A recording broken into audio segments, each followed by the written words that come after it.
I'm just really hungry. This is tomatoes and tacos. I'm really... Well, Pico de Gallo goes on goddamn tacos. I did it. Damn it. You did it. I did it. I made it. Tomatoes and tacos. Yeah, there we go. It's the TNT. TNT. It's the TNT podcast today, people. God damn it, we're doing it again, Ernie. Doing it again. Okay, tell you what. Okay, so we'll save Horizon Zero Dawn for another day. Since I technically did tell Kevin and Sean we would talk about it on their show. So that's fine. So we will talk about getting combat back on rails. Okay. And and we will not do... Okay, but we're going to be talking about getting combat back on rails. We haven't gotten this podcast back on rails today. We have not. Okay, I tell you what. Here. I'm on rails. We're gonna roll with it. We're gonna roll with this. I'm on rails now. Are you okay? I'm on rails. All right. And as now that we are on rails, we're on rails now. We are on rails. I feel rails. I feel like I see the rails. Are we on like old fashioned like coal-fired train rails? Yes. Where there's only two. Are we an electric like subway train? We're chugging along. As a locomotive. Okay, we're a locomotive. Okay, cool. So we're only two rails. So chugga. Yeah, we are. Okay, I feel it. All right, cool. Are there bison on the tracks? Shit. Shit. Okay. They are on the track. So fuck it. Okay. You know what? Screw it. All right. Well, we're gonna plow on through the bison just like our. Well, not our forefathers necessarily, but someone's forefathers. And I tell you what, in the immortal words of Bill Riley, fuck it, we'll do it live. Okay. Cool. So, welcome everyone to the Pixels and Papers podcast, the actual podcast, not the one we recorded before. We actually started this recording. An hour and 15-minute rant. An hour. On just nothing. On nothing. Oh, no, it was on things. Just nothing that we planned to talk about. Some very strong opinions that we apparently have. About certain consoles that have come out recently. And new video games that have just dropped. Like.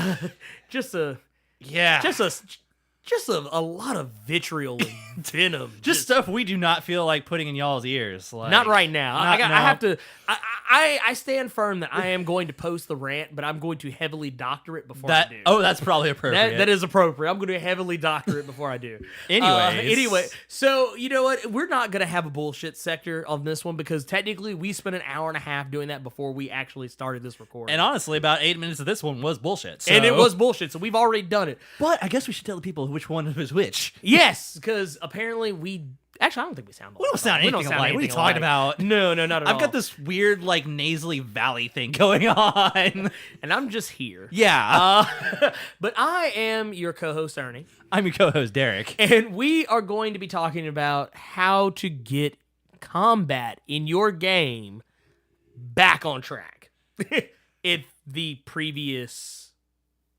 whatever we were saying before didn't get that, make that abundantly clear. Yeah, whatever gets left in when the slight editing happens. Yeah, yes. That's going to be in because that's not going to be edited. No, I'm not going to edit that out. Yeah, it's fine. I appreciate it. It's okay. It lets people know that we're real. We are human. We make mistakes. We do. I do all the time. We're also super unfocused. We are very unfocused. So, getting things back on rails in combat specifically. Yes. What do we mean by that, Ernie? What do we mean? Okay, so let's say... and I think this happens to everyone at some point or another. You are playing in a game. Let's just go ahead and say it's Dungeons and Dragons for sake of argument. It is a great combat simulator. So. It is a fantastic combat simulator. And you are in a combat scenario that your DM has thrust you into, and that shit goes sideways. Yes. And when I say sideways, I'm talking like... I don't mean Michael Jackson, Smooth Criminal, where he does like the tilt the hat forward and lean. No. I mean, that shit hits the ground. So that is what we're here to talk about. But more importantly, not just about how those situations occur, but how to fix them and get them back on track where maybe no one's dying.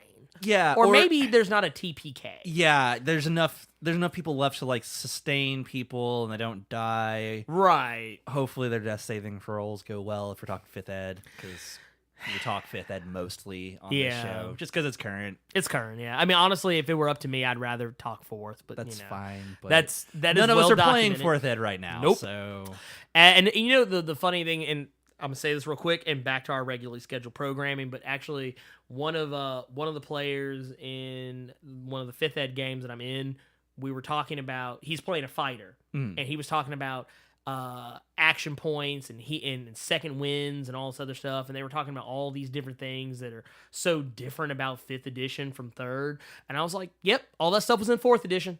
Yeah, they were. Yeah, because one of the guys was like, he was adamant. He was like, "Oh, I'm gonna use a second win so I can get a second attack." And I was like, "That's not how that works." Nope. He was like, "No, that's what it says right here." And I said, "You're lying. The truth ain't in you." I said, "A second win heals you." And I said, "And I would thank you to recognize that this comes from 4th edition that y'all make fun of so much." It is one of the things that they kept in, and it was for everybody. Everybody got second wins. Everybody got action points. Everyone got it. It wasn't just a fighter thing, y'all. Nope. I mean, basically, the fighter is just a 4th Ed character in 5th edition. Yeah, actually, it is. It is. Like, literally, a 4th edition character time traveled, came to 5th edition, and killed the fighter that they had in place, and took his place and lays quietly in wait. But let's just imagine that this time-traveling fighter is in a fight that is not going his way. And he, for some reason, has already used his daily power to get to 5th edition. He wouldn't let it go, people. I tried. He wouldn't let it go. I tried. Anyways. But no, sorry. From a player, let's go from a player's perspective first. Yes. Is there a lot you can do in those situations when it is just not going your way in a fight and it doesn't look like you're going to be able to pull it out? Like, now, are we talking from a DM's perspective? We're talking about player or first, from a player we're perspective. Swap over to DM because DM obviously has a lot more control, but we're going to try the player side first. Okay, so as a player, and this actually happened to me very recently, so I have a little bit of experience with this on both the losing and the winning end of it. So we were in a fight in one of my 5th Ed games, and James, if you're listening to this, go to hell.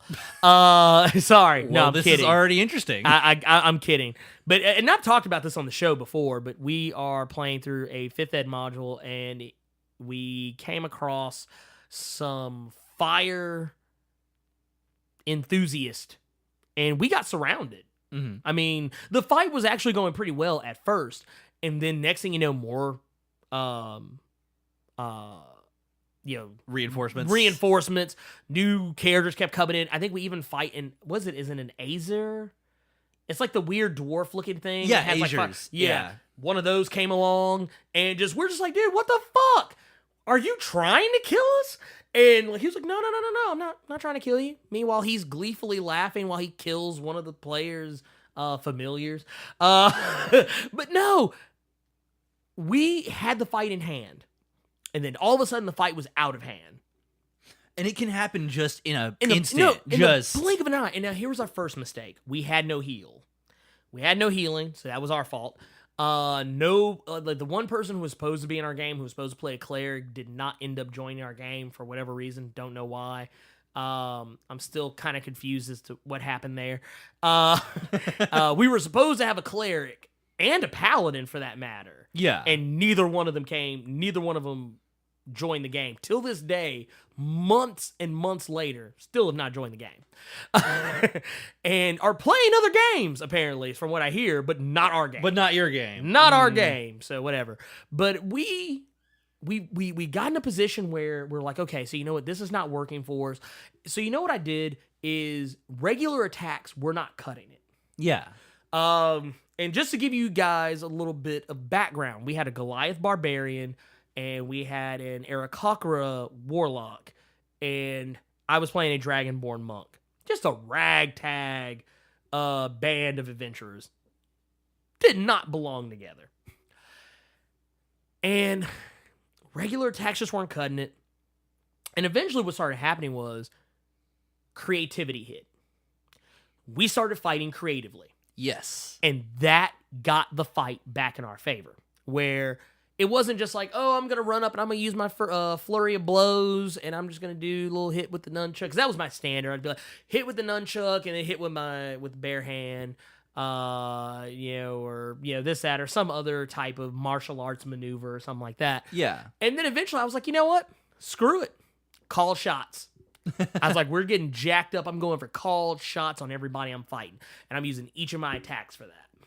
So I was like, okay. So I'm going to run up this one guy. And I was like, I'm Kill Bill in this dude. So like I ran up and I was like, I'm going to use, I said, because I asked the DM, I was like, I have talons, right? Like, I mean, maybe not necessarily for the sake of like using it in combat, but I'm a Dragonborn. So I clearly have sharp nails. Yeah. Most likely.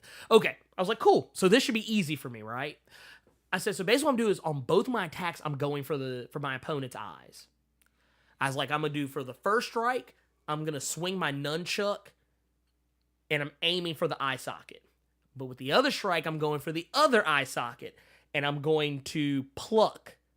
I'm going to reach for the eye, dig my talons into the eye, and pluck the eye out. Go get that Uchiha eye out of there and put it right on your own eye socket. Yep. Yeah. Mm-hmm. I was like, I said, motherfucker, if this motherfucker has the Sharingan, it's over. So, but that's what happened. Yeah. That is what happened. And literally, I actually rolled really well every time I did it. And it got to the point I was just plucking eyeballs out. Just like, it only really came into play a couple of times, but like, I literally was like I literally became known as the eyeball plucker. Nice. But then our Goliath, it just devolved into just straight WWE with him. And he was like, okay, so we were fighting in this like kind of like it was like a little bit of a pit. Mm. And so there was a little bit of a drop off. He was like, dude, fuck it. I'm jumping up. I'm dropping the elbow. And cause like I think I had hit somebody and knocked them prone.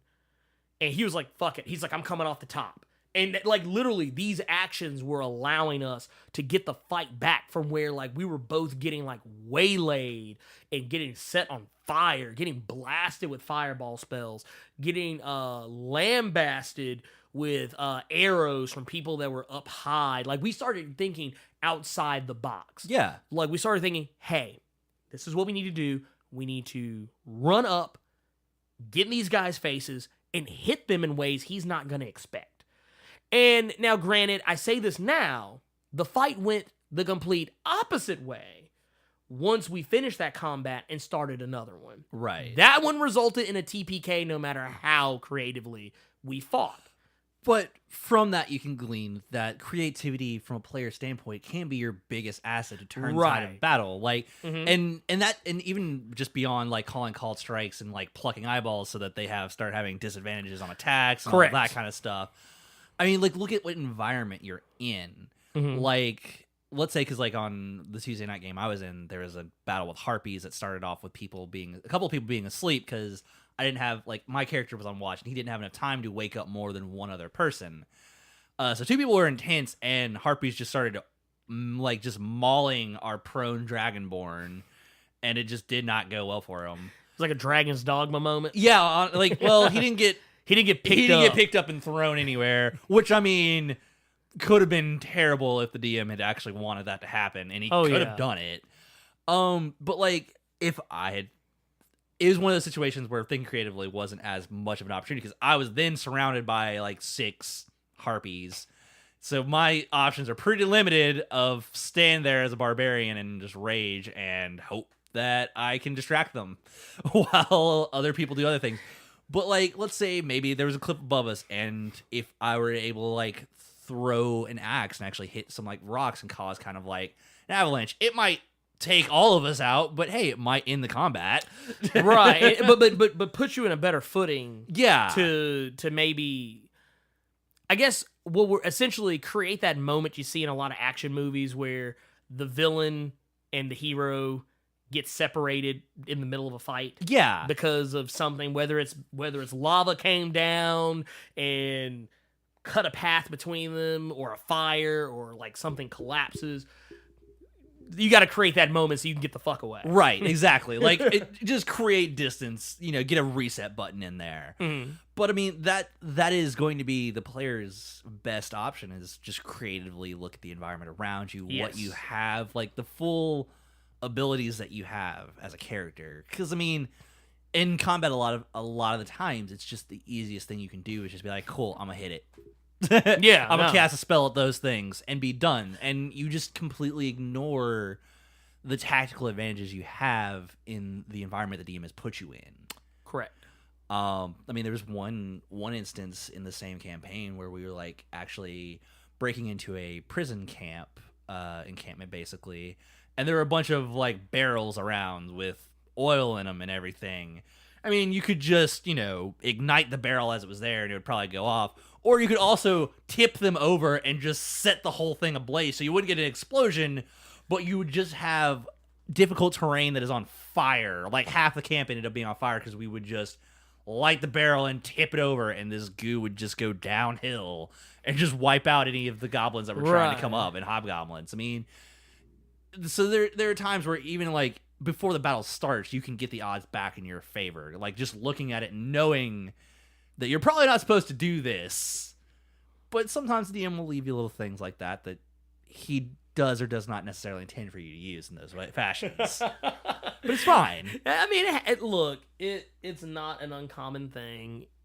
I think honestly, if you DM a game for any length of time over any course of years, it's gonna happen to you at least 10 times. Yeah, I mean, somebody's gonna use something you did not even think about. Yeah, I mean, and that's just part of the game. Honestly, is the creativity of your players. It just is. Mm. I mean, do we have any other things we can say on the player side, or do we want to jump over to the DM side of it? Honestly, on the player side, the only thing I could probably say, other than like using your creativity and thinking outside of the box, don't forget that you are part of an adventuring party. You are part of a team. True. I can't tell you how many times I've seen a combat fall apart quicker.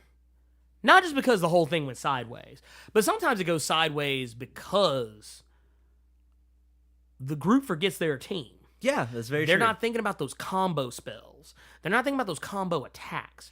They're not thinking about getting, they're not thinking about flanking. They're not thinking about positioning. I swear, man, rogues in 5th edition, that's how they actually get their damage dealing abilities. Because it's not like other editions where they just get, like, they can come out of sneak and all that. Like, they need to be flanking something. Right. To get their sneak attack damage. Because, I mean, they can do it from behind something if they did not notice, and the DM lets that happen. But, I mean, if the passive perception can see through it, which is a little weird, but it can happen, you don't get sneak attack damage. No. You need to be flanking. And that's like and this is something I learned in the game that I'm running. I'll go a little bit more into it later, but I have one of my guys playing a kobold rogue. Yeah. And it's kind of funny because kobolds have disadvantage in daylight, just like dark elves do. Yeah. So but the thing is, he has a thing that says if you have advantage, then you automatically get sneak attack bonus if you're using a ranged attack or something like that. I forget what it is exactly, but if he's in daylight, then get it. But he also has a thing that like if someone else is. If their enemy is their target is already engaged with another player, yeah, bam, sneak attack, yeah, like just I mean, and that like off the wham, yeah, and it's those things. So that person has to make sure that they're attacking someone that's engaged, like so they get that extra damage, like. And may I also add in that while we're talking about all this, yeah, I feel like 5th edition. Its rules, even though it doesn't say it out loud, its rule set lends itself so well to 4th edition. just go 2 times, people. 2 times. I'm gonna champion 4th edition. I don't give a fuck. I mean, it's fine. Go right ahead. I don't care. It's just it's the same game, different rules. Exactly. Well, exactly. But yeah, it's one of those things when people always talk about positioning, and all this other stuff. It's like, dude, 4th edition. That's what it was about. That's what it was about. Yeah, it was all about positioning, and if you could force monsters to move with pushes and pulls and all kinds of stuff. Well, no, like a lot of the things that some of my players want to do in my games, I'm like, dude, you'd have been awesome at 4th edition. Yeah, yep, it'd been great. Because that was a thing. Pushing and pulling and manipulating the opposition and putting them where you want them to go, that was a part of the game. Yeah. But anywho's, I digress. But yes, teamwork is the main thing that's going to help save you. It is true. We completely overlook teamwork. It is because you are on a team, and there are strategies you could come up with, like before a combat starts if you see it, or ahead of time, like just discuss amongst yourself, like, Yeah. hey, I was noticing you have, I don't know, like this particular like debuff spell that you have. I don't know, blindness or something like that. Mm-hmm. How would you cast that at the start of a battle? Like, we'll just stand back, you do that, and then we'll all run in and mess things up. Like, oh yeah, no, as my bard character in the game I'm in 5th ed as a player, literally, like, if I see some shit like about to go down, yeah, I'll immediately, like, I'll use my attacks and be like, bonus action, boom, here you go, inspiration, because I see something that's on the horizon, or I look at the player that's in the worst possible shape, and like I said, healing, buffing, debuffing the enemy as I see. Like, if I see an enemy, like the DM describes an enemy that looks like he's about to pull something like really badass, debuff him. yeah, So that way he takes a negative to that roll. That's the thing. You gotta have synergy within your team, and some people mistake the having like their party set up a certain way as being teamwork. Or like that's the only part of the team. Well, they need to do. like that's the first step, right? Like if you say, "Hey, I'm playing a paladin, you're playing a rogue, and you're playing a wizard."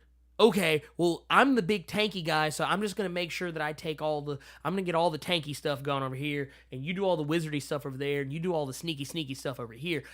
Okay, that's the first step. But where do you go from there? Yeah, like you actually have to enact upon the possibilities of your team dynamic. That's what needs to happen at that point. Right. It can't just be something that you talk about. You actually have to do it. Right.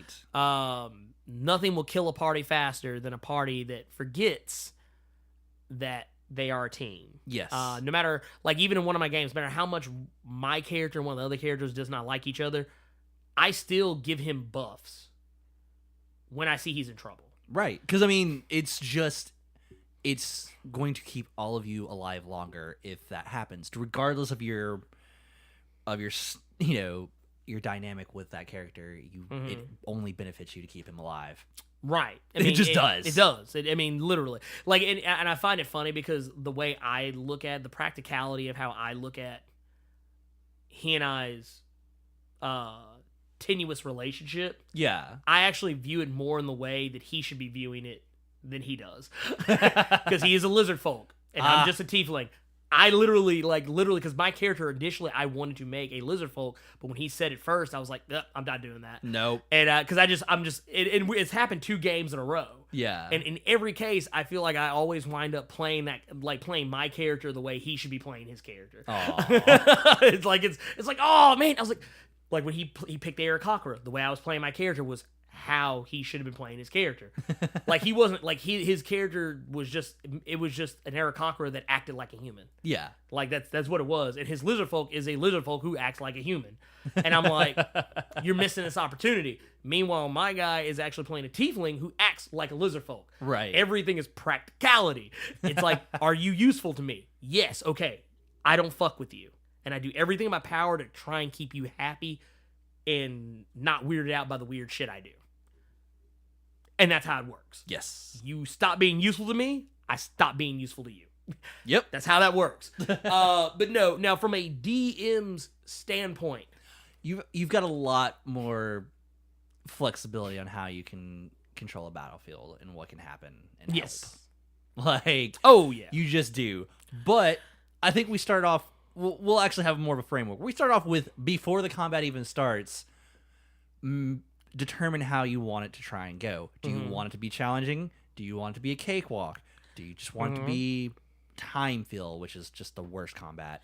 I don't like those. Combat without a purpose. I don't like those. But it's some people do that because that's what their players want. Yeah. They just want more combat. Well, like, if there's a lot of story and exposition going on, I feel like, some of the players are starting to fall out of it. Yeah. Like you kind of, as a DM, you have to know how to feel out. It's harder for me to do with the Roll20 game I'm doing because, like, honestly, everyone's just kind of half-assed there. Yeah. Everybody's like, and this is one of those things, honestly, I think that's what is souring me on Roll20 is I got players who, like, are playing video games while they're playing my game. Yeah. So it's like their attention is split, or they're watching TV while they're playing my game. Yeah. Or they're probably even, I'm almost positive this is also happening, they are playing another Roll20 game while they're playing my game. Yeah. And that's irritating. But that's for different another topic, day. different day. Different topic for another day. But just that's just an aid of saying like how difficult it can be to gauge your players' involvement based on what platform you're playing the game on. Right. If you can gauge, which I always prefer a tabletop setting, if I can see the players, see their engagement, how it's waxing and waning, if it's strong or if it's weak. If I feel like, oh, they're getting a little bored with all this exposition, all right, let's throw in a fight. Yeah. Or throw in an interesting character encounter to break up the monotony. Which is just as good, honestly. Yeah. Actually better. I actually would rather it be an interesting character interaction that they think is a fight, but might not be. I mean, hopefully they don't think it is, and it's not. And it's not. Yeah, exactly. Well, okay. Once you've got that determined out, also, you actually need to kind of plan your combat out a little bit. Right. I will point out a very useful equation, which one of us in this room I don't use. Doesn't use. I do not use, but I actually will start using. And you don't have to use it, but it's a good it's a good starting point to kind of get a gauge of what players should be capable of dealing with in 5th edition. On page 82 of the DM's guide. It actually has charts that tell you how much like experience worth of enemies your players should be able to handle. Right. And it tells you how to modify it depending on how many enemies you throw in there and all of that. I mean, it's a good starting point to at least see if the combat you envisioned will be challenging, deadly, easy for your players. And this XP is per character. Yeah. So it's not necessarily like you're literally looking at the XP per player. Yes. Character level wise. It's like for a first level character, just one character, a medium difficulty like encounter is a 50 experience monster. If you've got a party of 4 first level characters, that means a 200 like XP total of enemies is your limit for just a medium encounter. So a bunch of gnolls and some goblins. But if you throw in multiple enemies, though, there's multiplication tables that you have to do and all of that. Right. But it's all there on page 82 of the DM's guide. Look into it. But anyways, even if you follow that, and that combat starts going sideways, I mean, you're behind your screen, you're rolling them dice, you're having fun, and then you realize you gauge your table and you start to see like, oh crap, the monk just went down. Man, their paladin's not looking good, and he's already used his lay on hands, and he doesn't have that pool anymore. Oh crap, their clerics, he's not. Ooh, it just starts. You can start to see. It's not going well, and it's going well for you, and you're having fun. But then you have to stop and think: is everyone else still having fun? And is this actually making narrative sense that this battle would end this way? Did they do something to actually deserve to die in this situation? You know what I mean? Like, right. And I don't mean that with like a vindictive sense, but I mean seriously, like take a step back and be like, man, these level 5 characters probably shouldn't die to these like random hobgoblins, which can happen. Hobgoblins are pretty ridiculous. They are actually bugbears too. But as a DM, and like I said, I do not, by my own admission, I do not use that equation. But one of the things is I have discovered, and actually I went back and took a look at it, because I think I actually did technically kind of half-ass use it. I'm thinking about it, but I didn't use it correctly. You used it, but you didn't do it all the way correctly. I didn't do it all the way correctly. Well, but the thing is, I noticed is that literally, I have noticed that it's all about numbers. Yes. And when I say numbers... Number of enemies. The number of enemies can make a difference, because I have seen players who are more than capable of taking out 20 orcs. See that number. And get psyched out. It's fair. They get psyched out and they think that the encounter is probably harder than it really is. So they've defeated themselves before they've even actually thrown the first swing. So some of it is just the framing of the combat. Sometimes it's the framing of the combat. Well, not only that, but like, okay, so case in point, I threw a combat of gnolls at the party. And there was like 15. Yeah. Total, 15 gnolls. Because their XP, their challenge rating rather, is low. Yeah. Depending on what knoll you're using. And I was using a mixed match of different knolls, but ultimately they all came out to fit the budget of the number of XP that the party has as a whole, collectively. And the encounter was mid-tier. Yeah. It would have been a medium challenge for what they were doing. And they psyched themselves out so bad because they were surrounded.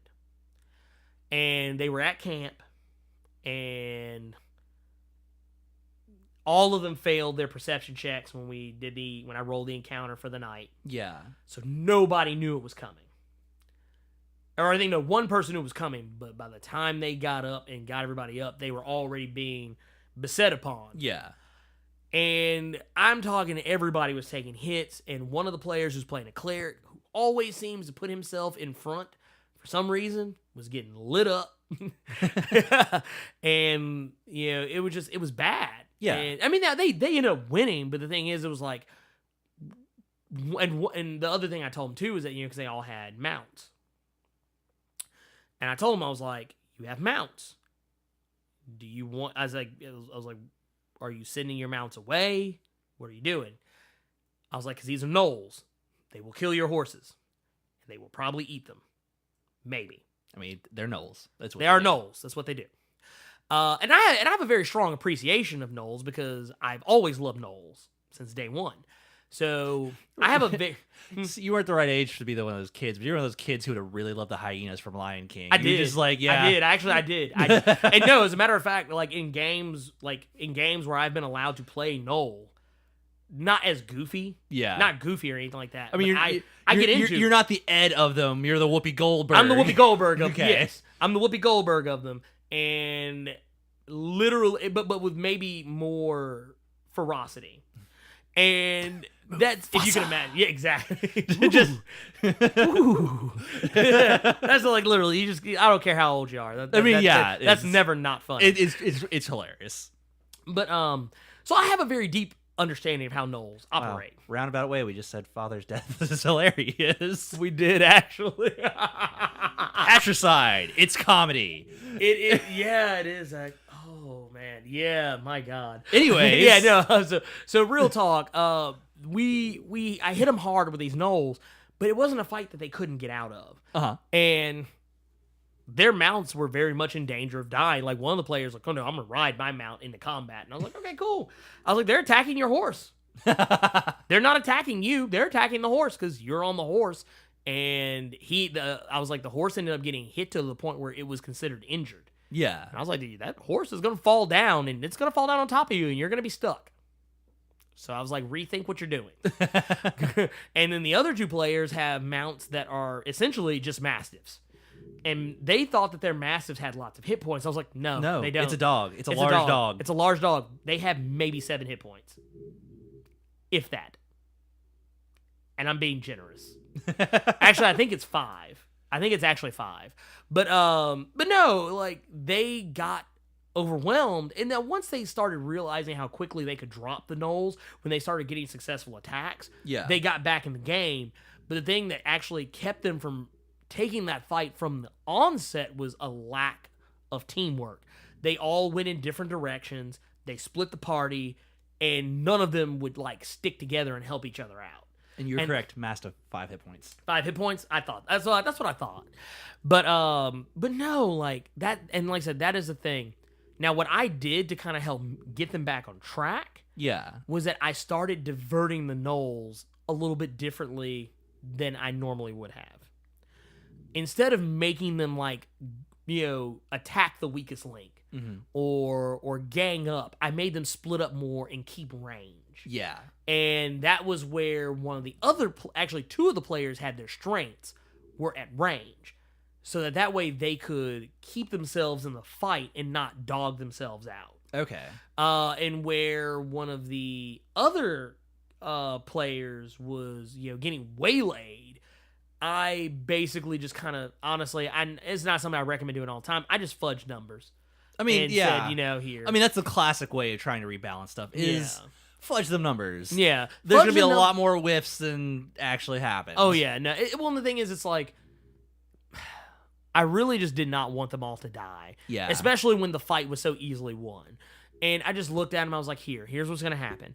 We're going to fudge some rolls, and I'm going to make them fight uncharacteristic. Yeah. And that's what's going to save you all. I mean, yeah, sometimes you do have to bend the creature's characteristics because Gnolls would just waylay everything. They would just they would come in guns blazing. Well, they don't have guns, but you know what I mean. Yeah, spears chucking, swords a swinging, and that's how that would have gone down. They would have marauded them in their sleep had one of them not gotten there. They would have they wouldn't even have woke up captured. They would have woken up on like one of those little, was it like a spit? Yeah, just like over the fire, just like, oh shit. Yeah. But no, that's what I have done. My experience as a DM. Yeah, I mean, and that's pretty much what it comes down to. Like, not in D&D, but in Unbound is the current system that I'm running. Mm-hmm. One of my players decided to break off from everyone else. I mean, they actually had split the party because they were trying to infiltrate a different airship and all of that. And the two people infiltrating weren't doing well on the stealth side, which kind of initiated a combat outside because it kind of tipped the people off that something was happening. So they were able to divert some of their people to go attack their undermanned ship. And from that, one of my players got in a fight that was not necessarily intended for him to do by himself. And there just wasn't much I could do.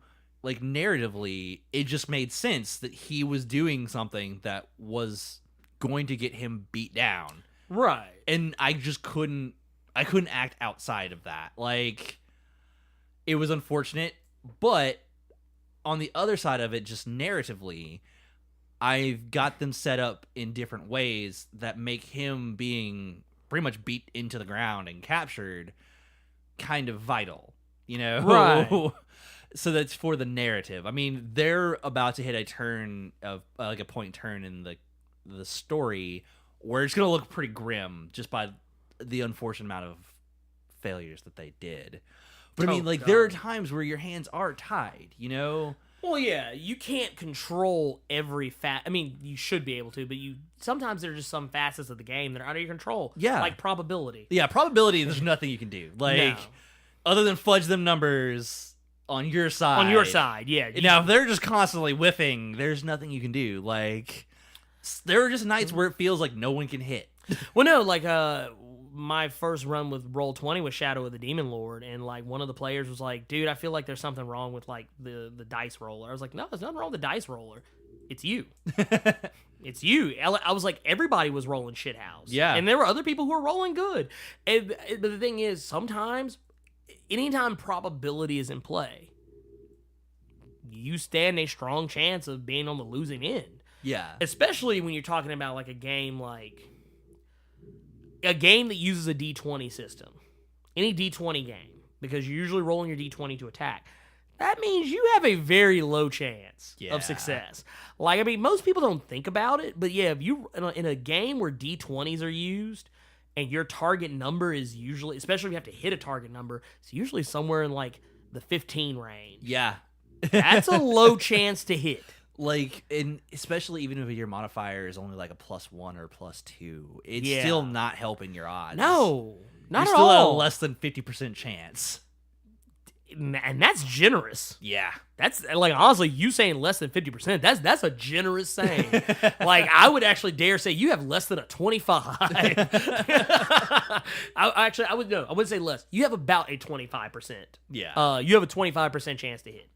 Yeah, I mean, it's just the nature of early game, like, and it's a sacred cow, and it's not going anywhere. No, and people seem just fine with it. I mean, yeah, because you need a randomizer, and that's the randomizer people prefer now. So there you go. With that being said, any tips? Do we have any tips for I mean, other than the ones we've already probably mentioned, like, so just like the fudging the numbers, stuff like that. Like, actually, planning out the combat beforehand to ensure that it doesn't go sideways. But when it actually goes sideways, sometimes make sure that, like, divert the creature's natural tendency to attack. Something happens off in the distance that draws their attention or something like that. Just You got to think of something narratively that will make it happen. Right. And I'm going to go ahead and say right now, I'm not the hugest fan of this. I do not like the Deus Ex Machina coming into play in the game. I don't want you to Deus Ex. I don't recommend that at all. Don't bring in some GM player character like you're the NPC that is like your face for the game. Yeah. Don't do that. No. Don't make yourself the star of the game. And more importantly, don't single out a player to be the star of your game. I know that's a little bit more off the topic, but just the same, I think it bears saying that don't take the agency away from your players. There are some instances where maybe a bigger, badder monster comes along. Yeah. And maybe this is your opportunity to escape. It's the T-Rex in Jurassic Park, just swooping up a freaking raptor or something. Yeah. I don't know. I don't remember those movies, honestly. But that's what it makes me think of. It's just like, right. You got a smaller dinosaur that's about to screw over your protagonist, and then all of a sudden a bigger one is just hunting it. And I would even say, look at Lord of the Rings. Yeah. I mean, granted, and I do say maybe, because in the case of Jurassic Park, I feel that's actually more Deus Ex Machina than it is in Lord of the Rings, the Fellowship of the Ring, where the Balrog shows up. Fair. Like, the Balrog is still something they legitimately have to deal with. Yeah. But they are about to get their asses torn up by goblins and orcs. This is true. Like, they are, I'm talking about surrounded on a scale, like, there are not enough miniatures in this house to tell you how many times they are fucked and surrounded. Yeah. Like, on a full-scale level. If you've seen the Fellowship of the Ring, you know what I'm talking about. I mean, orcs are crawling out of the ground, crawling out of the ceiling, coming down the columns. There is not a single space in that underground hold that is not occupied by an orc of some sort until the Balrog shows up. And the Balrog scares the shit out of them and makes them all leave. Yes. And that's the opportunity at that moment. I'm not saying make your characters fight the Balrog, but what I'm saying is give your characters that opportunity to run. You just also have to really hope that your characters understand that they can run. Okay, that is another thing too, because I'm sorry, but I know people tell me that they're like I deal with it in the same group. They're like, "Oh, we're just used to playing with DMs who make us the heroes of the story, and they don't encourage us to run." I was like, first off, that's stupid. That is so stupid. And I mean, I get it. I get that's how some DMs run their games, but yeah, you can be the hero of the story. And you can still run. Yeah, no, happens all the time. Yeah, I think we've actually said this on the podcast before. Go watch a movie. Yeah. Go read a book. And I guarantee you, no matter how badass... Okay, case in point. I'm going to give you the baddest of the badasses. Okay. Blade. Blade is a power fantasy movie. Nothing can stop Blade. Blade literally walks in the room. Yeah. And literally vampires are dropping like flies. Yep. They're running before he even gets his theme music going. Yeah. And there is a part in Blade 1 where actually he's ostensibly at his most badass. And he runs. Yeah. He has to run. He has no choice. Think about that. And matter of fact, I challenge you. Even in the movie John Wick, there's a point where he kind of has to back down and reassess some things. Reassess the situation. And the thing is, it doesn't make you a coward. It makes you alive. Tactical. Yeah, it makes you alive. And alive, too. yeah. Well, that's true. Can't argue that. No. You usually he who runs away lives to fight another day. But yeah, you have to make sure your players understand that on the front end. And I would even say, to a finer point, when you are... I don't like telling people what's going on in the game before we start. I don't like sitting players down before each session and saying, okay, well, here are some things. But, sometimes the more level-headed person in the group, I usually like to pull them aside and not necessarily tell them what's going to happen, but, drop hints that maybe they should use their level-headedness in this particular section. Yeah. Or if there's something, if I know this is the player who usually can voice reason into the minds of the less reasonable players, I usually say, hey, I'm really need you this game. I need you know how normally you're usually talking people down and getting them to not do stupid shit? Yeah, can you do that this game? I'm really gonna need you here. Or if I have or sometimes I might even, just outright say, hey guys, I'm just gonna pull the DM screen back a little bit there's gonna be a point tonight where you need to probably think about. Oh no! In one of the games, there's an Annis hag. Yeah. And they encountered her, and they were so quick to want to kill her. And the thing is, she posed no threat to them. Yeah. Like, because once again, we did a review for Volo's Guide to Monsters for Dungeons & Dragons 5th Ed, and this came up. The Hag Society, and how hags work, and how, like, in this book, and I'm going to tell you right now, if you're playing Dungeons & Dragons 5th Ed, you do not have the Volo's Guide to Monsters, and you are a DM, you are doing yourself a disservice. Get it, or at the very least, borrow it from somebody and read over it, because that book tells you how to role play these monsters. I read it, the entire section on hags, and what it tells you is that hags will not actively try to fight you. No, they are trying to usually cut a deal. Yeah, they're usually going to cut a deal. Matter of fact, they say a hag is more likely to cut a deal with you. Now, granted, it will probably be a deal that's worded in some way that favors her more than it favors you. Yes. But she is going to try to cut a deal with you if she is cornered. They say usually in her hideout, she has multiple ways to get out if she is cornered, but if for whatever reason she can't get out, she is going to wheel and deal to the best of her ability. Oh, yeah. And now, she's going to make it sound like a beautiful deal to them. Now, what she is also going to do is she is going to talk some shit, because she knows that usually if you were in her hideout, she has traps laid out and things that will act against you. Yeah. So she knows she is going to push you as far as she can up to a point. She's probably going to talk crazy to you. She's going to talk some shit, probably call you all out your name and treat you like you are not the hero of the story. But that doesn't mean you have to fight her. That doesn't mean you have to outsmart her. And the whole time, my players were like, dude, I think I need to kill her. I need to kill her. She's going to try and kill us. We need to kill her. Like, that was what they think. I was like, dude, y'all are thinking murder hobo. Yeah. And one of my players, oddly enough, James, if you're listening, I'm giving you a shout out for this. He did what no other player was willing to do. Talk to her. He talked to her. Not only did he talk to her, he realized to get what he needed, he had to make a deal. If he wanted to do it without bloodshed, he had to cut a deal. And he cut a deal. And he cut a deal not even really knowing 100% what the stakes were. But he knew she was going to take something from him. Yeah. And for all he knew, it would likely be his soul. But that's the thing, though. He stepped in. And I didn't say anything to him. He stepped in as a player under his own agency and intervened and stopped the other players from attacking the hag. Right. And I'll even give credit to another player, Craig, who plays with us from time to time. He's our resident Aussie in the party. And even he saw what was going on. And even though he didn't agree with what James did as far as cutting the deal, he let me know on the side that he was going to do something to circumvent that deal, but also would not involve killing the hag. Okay. But he was going to do something that involved an NPC elsewhere. Because he listened to what the exposition I was giving them. He realized that they were set up. They were not meant to fight the hag. The hag was just something for them to interact with. She was a distraction. Yeah. Somebody set them up knowing they would probably go kill her. Because that's what I thought they would do.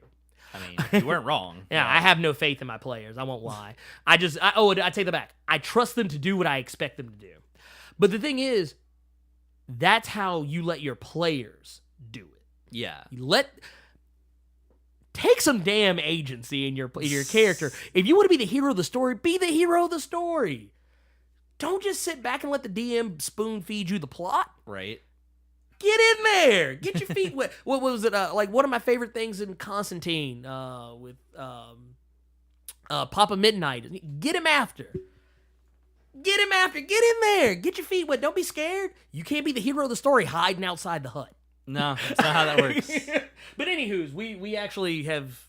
We've talked a lot today. We have talked a lot today. I really want them tacos. I know he really wants his 15-minute tacos. His less than 15-minute Less than tacos. 15-minute tacos. Which is a story for another day. But, that being said, let's go ahead and pay some bills. Fair enough. Let's go ahead and pay some bills. I don't know how many bills this is going to pay, but I mean, that's cool. Let's go ahead. So, we talked about on the last podcast a little bit, and we're going to talk about it a little bit now, but we're not going to spend a lot of time on it because we have talked ad nauseum. So we did sign up with nerd901.com. We are now proud contributors to their website. So you will be finding our podcast now. You will still be able to find it on pixelsandpapersshow.com, but you will also be able to find it on nerd901.com. We actually will post it there first before we post it on our website. Now, that being said, we do recommend that you go check them out anyway, even if you're not looking for us. Go to nerd901.com. They have some really good stuff going on there. They've got reviews. You can actually find my review for Logan, the recent X-Men franchise movie. And you can also find two-player co-ops review as well. You can also find more of their Let's Plays, their regular weekly podcast, the works. You can find all sorts of awesome articles written by Johanna, Nick, and Adam. All that good stuff. And also, if you want to find more on us, and it's outside of the Nerd 901 spectrum, because, our Twitter and Facebook feeds are not connected to theirs. They're not. They are separate but equal. And they are, if you want to find us, Pixels and Papers. You can also find our YouTube channel, which is Pixels and Papers. We also recommend that if you're listening to this podcast, you can find it on SoundCloud, Stitcher, iTunes, all that good stuff. Also, if you want to, please, we highly advise, take the time, if you're listening to this on iTunes, take some time to write a little review. It doesn't have to be very involved. Just say, hey, you like us, or maybe you don't like us. I don't know. But take some time to write us up a review on iTunes if you're listening to us there, or if you're on Stitcher, do the same. Because what that does is that actually helps us out a lot. Helps us out. It extends our reach. It helps put us out there more in the public eye. When people are going through iTunes or Stitcher looking for podcasts, it makes it more likely that we'll be the ones to pop up. Also, if you go to our YouTube channel and you're listening to this, go give us a subscribe. Go check out our Gatekeepers review, which is actually still on Kickstarter right now. Yeah, another 19 days. Yeah, 19 days, as of this recording, which will technically go up later tonight. So it'll still be 19 days. Yeah. For once. But yeah, go check that out. And once again, we thank you guys for listening to us, and we hope you enjoy the show. Derek is about to go get on them less than 15-minute tacos. It's a fantastic feat, people. It's amazing. And one of these days, I'm going to have him show me how it is done. And so that way I can say I've had less than 15-minute tacos. That did not come from Taco Bell. Exactly. Yeah. Exactly. God. Yeah, exactly. Don't ruin Taco's name. Exactly. So that being said, thank you guys for listening, and good